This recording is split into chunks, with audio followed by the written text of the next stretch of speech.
the army and the police are using rape as a weapon against people in places like Chhattisgarh or Kashmir or Manipur and so on. Bengal کے بہت سے دیہات اور جنگل محل کے علاقے سے بہت سے لوگ صرف اس لیے بھاگ گئے ہیں کہ انہیں نہ صرف ماویسٹ بنا کر پیش کیا جا رہا ہے بلکہ ان پر تشدد اور انہیں گرفتار کیا جا رہا ہے.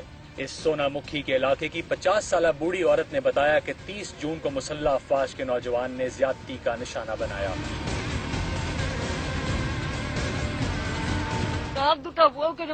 Two Jawans were dragging my daughter-in-law into a house. I grabbed her and brought her here, and others followed. This is how they terrorize us. ساتھ والے گاؤں کی 70 سالہ سارا بالا ماہٹو بھی اسی طرح زخمی حالت میں آرمی والوں کے ہاتھوں میں رہی. آپ کو میں دکھاؤں ایک آپ کو ذرا میں خطے کا انڈین میپ آپ کو دکھاتا ہوں ایک لمحے کے لیے صرف, اور اس کے بعد میں آپ کو اس کی تفصیل بعد میں بتاؤں گا کہ ان کے ایئر بیسز, ان کی ملٹری بیسز وہ کس طرح کی ڈپلائمنٹ ہے, اور اب وہ ڈیو اور کور کے لیول سے نکل کے وہ کمانڈ لیول پہ جو نکل گئے ہیں, جیسے سینٹرل کمانڈ کیا ہے, فلاں کیا ہے, یہ آپ کو ابھی میں آ کے ایکسپلین کروں گا کہ یہ کمانڈ کا مطلب کیا ہوتا ہے, ان کے ایئر بیسز کہاں کہاں ہیں, اور ادھر ریلوے ٹریکس کیوں بن رہے ہیں, اور پیئر ڈیپوز وغیرہ اور ان کے فیول ڈیپوز وغیرہ وہاں پہ کس طرح سے اسکیٹر کر رہے ہیں. اگر پاکستان انڈیا سینٹرک نہ ہو تو کیا ہو, but all of that after break. Take a break.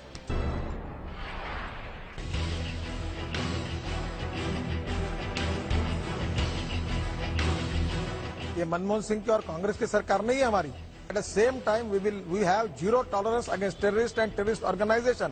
Pakistan نے اگر یہ بند نہیں کیا تو پاکستان کو اس کی قیمت چکانی پڑے گی. پاکستان کی پرتیکشا مت کرو, جو کرنا ہے وہ کر ڈالو.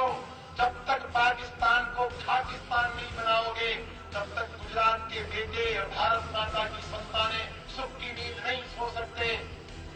بس پاکستان کی جڑوں کو اکھاڑ کر پھینک دینا ہے, اور یہ کام یہاں سے شروع کرنا ہے.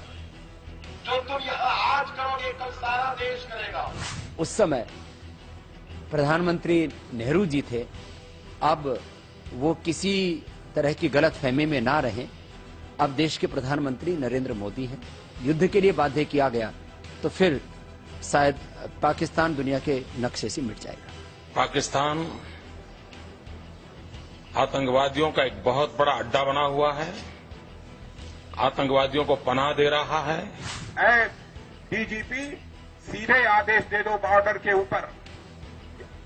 یدی پاکستان بات چیت نہیں کرنا چاہتا تو اب 17ویں بار سفید جھنڈا بھارت کی اور سے نہیں دکھایا جائے گا بلکہ دھواں دھار فائرنگ کی جائے گی. جو میں نے گجرات میں کیا وہ کر کے دکھا تھا. مجھے دیر نہیں لگتی. میں آج بھی کہتا ہوں پاکستان کو اس کی بھاشا میں جواب دینا چاہیے. پاکستان کو اسی کی بھاشا میں جواب دینا چاہیے کہ لو لیٹر لکھنا بند کرنا چاہیے.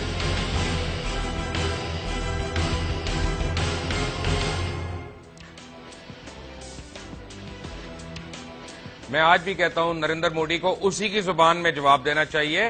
یہ لو لیٹرز بند کریں, یہ ساڑیاں بند کریں. مودی کو ساڑی سوٹ نہیں کرے گی, اس کو مت بھیجیں ساڑیاں. اب آپ کو دکھاتا ہوں کہ Indian army, Indian air force اور انڈین نیوی کی جو ریسنٹ ڈپلائمنٹ ہو رہی ہے پاکستان کے بارڈرز کے اوپر یا انڈیا کے اندر بھی, اور جو پاکستان کے بارڈرز کی طرف ہے, ذرا وہ دیکھیں. میپ میں آپ کی سکرینز پہ دکھاتا ہوں, پھر آپ کو سمجھ آنا شروع ہوگا. یہ آپ دیکھ رہے ہیں. حیران کن بات یہ ہے کہ اس فوج میں 7 کمانڈز ہیں, اور ان میں سے 5 کمانڈز جو ہیں وہ پاکستان کی طرف پوزیشنڈ ہیں. ان میں بھارتی فوج کی سب سے بڑی ناردرن کمانڈ ہے, جو ایک کمانڈ ہی نہیں بلکہ بذات خود کئی ملکوں کی فوج کے برابر ہے. بھارتی فوج تعداد کے لحاظ سے دنیا کی تیسری بڑی آرمی ہے. ایک اندازے کے مطابق 12 لاکھ حاضر سروس افسران اور جوانوں پر مشتمل ہے. بھارتی فوج کو 4 اسٹار جنرل کمانڈ کرتا ہے, جبکہ بھارتی صدر آئینی لحاظ سے فوج کا کمانڈر ان چیف ہے. بھارتی فوج کو 7 کمانڈز میں اور تقسیم کیا گیا ہے. ان میں 5 جو ہیں پاکستان کی سرحدوں کے اوپر واقع ہیں. جو سینٹرل کمانڈ ہے, آپ کو پہلے دکھایا تھا ابھی آپ کی اسکرین پہ, لکھنؤ میں اس کا ہیڈ کوارٹر ہے. اس کمانڈ کے ذریعے پاکستان کے خلاف جارحانہ کارروائی کرنا. اس میں 1 کور اور 1 انفینٹری اور 1 آرمرڈ اور 1 ماؤنٹن ڈویژن بھی شامل ہے اس کی اپنی اسٹرینتھ کے علاوہ, جس کے علاوہ کمانڈ کے پاس آرٹلری, ایئر ڈیفنس اور انجینئرز کی بھی بریگیڈ الگ الگ ہے. پھر ناردرن کمانڈ ہے, کشمیر میں تعینات ہے اور اس کا ہیڈ کوارٹر ادھم پور سے ہے. اس کمانڈ میں